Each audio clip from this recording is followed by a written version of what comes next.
તો ફરી એકવાર ગુજરાતમાં દારૂબંધીના ધજાગરા ઉડી ગયા। વડોદરાની વાત કરીએ, દારૂબંધીના ધજાગરા ઉડાડતો વિડીયો વાયરલ થયો। પોલીસે વિડીયોને આધારે 3 આરોપીઓને ઝડપી પાડ્યા। પોલીસને ચેલેન્જ ફેંકતો એ વિડીયો બનાવી વાયરલ કર્યો હતો।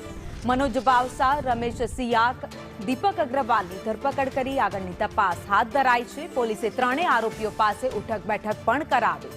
સમગ્ર મામલે ગોત્રી પોલીસે વધુ તપાસ હાથ ધરી છે।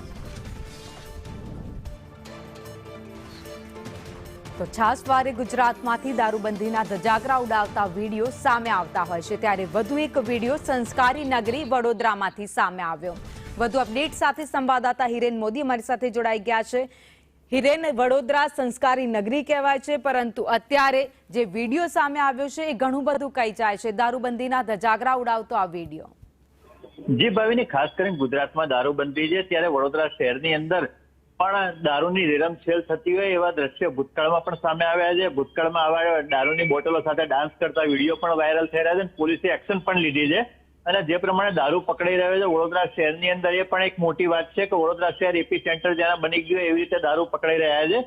ત્યારે હાલમાં ગોત્રી વિસ્તારની અંદર જે દારૂનો વિડીયો વાયરલ થયો હતો, માથે દારૂની બોટલ મૂકીને ડાન્સ કરતા હતા, ફિલ્મી ગીતો ઉપર ડાન્સ ચાલતો હતો। એક વ્યક્તિ, બીજો મિત્ર હતો, એ દારૂનો ગ્લાસનો પેક બનાવીને પી રહ્યો હતો, હાથમાં પ્રદર્શન કરી રહ્યો હતો, તે રીતના દ્રશ્યો સામે આવેલા। આ વિડીયો જે વાયરલ થયો એના પગલે સમગ્ર વડોદરા શહેરમાં ચર્ચાનો વિષય બન્યો હતો કે આવા ઉપરા છાપરી જે વિડીયો વાયરલ થઈ રહ્યા છે તો પોલીસની કામગીરી સામે સવાલો ઉઠ્યા હતા। ત્યારે તાત્કાલિક ધોરણે પોલીસે આ વિડીયો વાયરલ સંદર્ભે તપાસ કરીને 3 આરોપીઓને ઝડપી પાડ્યા હતા અને 3 સામે ઉઠક બેઠક કરાવી માફી મંગાવી હતી અને આગળની કાર્યવાહી હાથ ધરી છે। જી ભાવિની, આભાર માહિતી માટે। 30 જાન્યુઆરી 2026ના રોજે અમે દારૂ પીધેલા વિડીયો વાયરલ સોશિયલ મીડિયા પર થયેલો, એના માટે અમે માફી માંગીએ છીએ। આજ પછી આ વસ્તુ વર્તન નહીં થાય।